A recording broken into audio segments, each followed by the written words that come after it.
परमेश्वर के सारे बाण भाइयों ने फिर से जय मसीह की। और हम एक बार फिर से अपने इस भाग में उरे खड़े हाँ परमेश्वर के राज में बढ़न खातर, उसका राज में कुछ सीखन खातर, उसकी महिमा में आगे बढ़न खातर। परमेश्वर लोगों, प्रभु का वचन में जब हम पढ़ते काम किताब 5वां अध्याय उसका 1 से लेकर 10 वचन पढ़ा हाँ, तो हम एक भाग देखा हाँ, अनन्या और सफीरा का भाग। हम देखा कि अनन्या सफीरा ने कोई जमीन बेची थी और उसका कुछ भाग लेकर प्रेरितों का पैरा में धर दिया था। लेकिन पतरस ने कहा कि कितना जमीन इतना बेची थी, तो दोनों धनी बीरा ने झूठ बोला और बाइबल में लिखा है कि दोनों उड़े पड़ के मर गए। आज एक सवाल है परमेश्वर लोगों के, परमेश्वर अजय आज भी जब इससे तरह कोई गलती करा हाँ कि परमेश्वर हमने आज ही मार देगा, या फिर वो कौन ही मारता तो कि वो बदल गया कि वो अनन्या और सफीरा का टाइम पे वो इतना कड़वा परमेश्वर था कि आज हम तो उन बूढ़े काम कर हम ना मरते तो वे क्यों मर गए थे। परमेश्वर लोगों, आज अपनी इस कहानी में हम यह बात जानने की कोशिश करेंगे। खुदा के लोगों, परमेश्वर का वचन का है कि पहली कलीसिया जो थी वह बड़ी पवित्रता में, बड़ी महिमा में बढ़ने लग रही थी।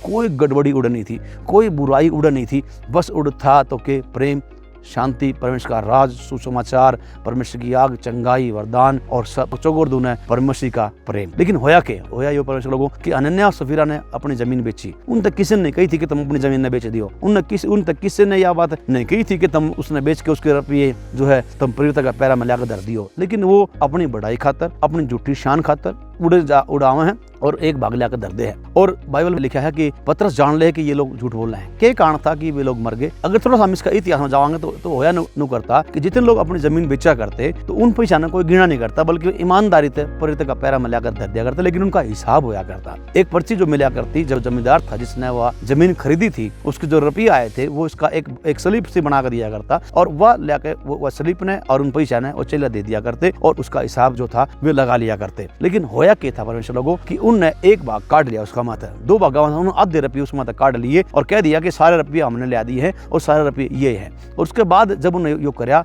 तो एक बात होनी निश्चित थी परमेश्वर लोगों कि सारा का सारा ये झूठा जो आरोप था यो पतरस के ऊपर और चेला के ऊपर आता कि हमने रुपये खाए हैं। और इस तरह क्या होता कि कलीसिया में फूट पड़ती और कलीसिया टूट जाती और परमेश्वर का राज्य जड़ा आज हम खड़े हैं अड़ते शायद पहुंच नहीं पाता। लेकिन परमेश्वर अपना राज के प्रति, अपने लोगों के प्रति बहुत सेंसिटिव है और वो उनने कदे भी गड़बड़ पड़ते हुए कौन नहीं देखना चाहता। खुदा के लोगों, पतरस परमेश्वर ने बेरा था कि जय यो काम नहीं हो गया तो सारा दोष पतरस पर आ जाएगा, लोग भड़क उठेंगे। शैतान ने जो अनन्या के मन में यह बात डाली थी कि तू यो काम कर ले, उसका कारण सिर्फ एक था कि पतरस ने और चेला ने वो गिराना चाहा था, लोगों की नजर में उन्हें तोड़ना चाहा था, उनके भीतर में बुराई, उन पर दोष लगाना चाहा था। लेकिन परमेश्वर ने वह गड़बड़ उड़े नहीं होने दी। तो परमेश्वर लोगों और परमेश्वर ने अनन्या और सफीरा तक मारा और लोगों में एक भय छा गया और कलीसिया और ज्यादा बढ़ने लगी। परमेश्वर लोगों, आज भी परमेश्वर यह बात चाहा है। आज हम जो कुछ भी गलती करा, जो कुछ भी गुनाह कर रहा, जो कुछ बुराई कर रहा, हम सारे बुराई हम किसी इंसान के प्रति नहीं बल्कि हम खुद परमेश्वर के प्रति करने लग रहे हैं। और परमेश्वर धीरे धर रहा है कि वो हमने पश्चाताप का, हमने पछतावे का मौका दे, मन फिराने का मौका दे, ताकि हमारे मत कोई भी नाश ना हो बल्कि हम सारे उद्धार पावा। परमेश्वर लोगों,